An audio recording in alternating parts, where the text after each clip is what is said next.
Since my last wiring demonstrations, I have encountered an issues with the toolhead wiring. In this episode, I will explain the issues and determine a more suitable positions to ensure the wiring is convenient and easy to configure. Hi, welcome to Slow Engineering. I'm David.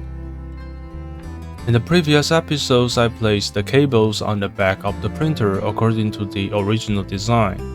However, I noticed that the wiring from the printers to the toolheads needs various lengths when the door mechanism is involved. These long connections made me question the reliabilities of the CAN bus communication. In the backup documents, I found a guideline for CAN communication. It used two wires twisted together for the CAN high and CAN low signals. Twisting the cables cancels out electrical magnet interference and ensures signal integrity.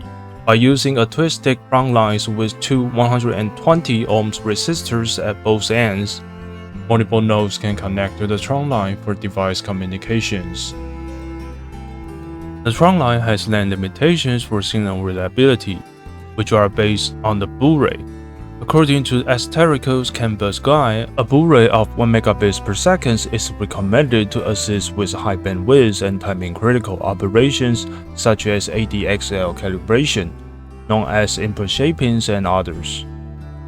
I can reach a trunk line length of under 20 meters with the fixed baud rate in the table. The trunk line also has recommended connection lengths with the nodes, which are the drop lines. The document indicates that the drop line should be minimized because they can cause signal reflections during transmission. However, the drop lines cannot be entirely avoided due to the mechanism's functioning. For a 1 megabit per second baud rate, each drop line should be less than 1 meter, and the total combined length of all drop lines should be less than 5 meters. In practice, I use the BTTU to see multiple EBB36 nodes and a CEB breakout board as the part of the trunk line. The connections between the CEB and the EBB36 boards will be the drop lines, and it's important to ensure that these connections follow the suggested lengths for reliable CAN communication. Let's examine the dimensions of my design. The initial concept suggests placing the CEB breakout board at the center back. The image shows the printers from the top view with the door opens and the drop lines. My printer is a 350 v2.4 and the inner squares measures 470 mm in length. The horizontal measurements on the image are as follows: 43 mm for the frame and the space between the door and frame, with the remaining values of 85 mm and 300 mm representing the actual distance of the dogs. In terms of vertical measurements, the total length of the CEB board is approximately 140 mm, with the socket positioned at 95 mm in the middle of the 470 mm. The red and blue lines on the image indicate the longest and shortest twisted cables between the printers and the open stage door.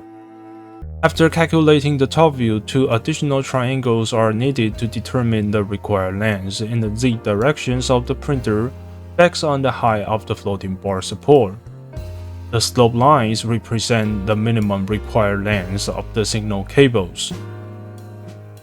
The longest cables in the setup seems longer than the recommended 1 meter length. This proposed concept is not ideal.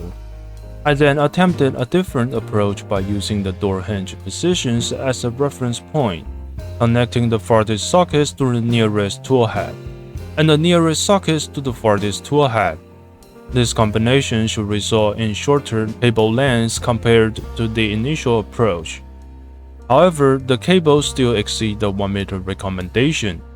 Moreover, the intersecting cables may interfere with each other, leading to potential signal loss. I consider putting the breakout board in a different spot instead of at the center back. I tried placing it on the edge of the backside, near the door hinge. This setup will keep the wires under 1 meter in length but still close. Because of its positions at the corner, The minimum length of the cable should not be less than the diagonal with the high compensation, represented by the green line here. I repositioned the breakout boards to the side where the door hinge is to have shorter cables.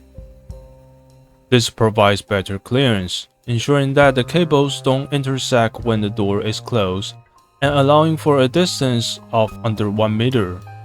I'm considering this as a new approach to cable management. The solutions only need some length increase to accommodate the filament PTFE tubes. What are your thoughts on this? Please share your ideas about wiring in the comments. I also came across some information about twisted cables that indicate regular PVC insulation cables have higher capacitance, which makes them unsuitable for signal transmission, especially over long distance. A simple way to obtain low capacitance cable is to use common Ethernet cables, like Cat5e or Cat6. The CEB board also features an RJ12 socket. Although the socket is not designed for such high speed, it would be better than the connection besides the power. A molded Ethernet cable with an RJ12 plug would be a better combination to connect with the U2C.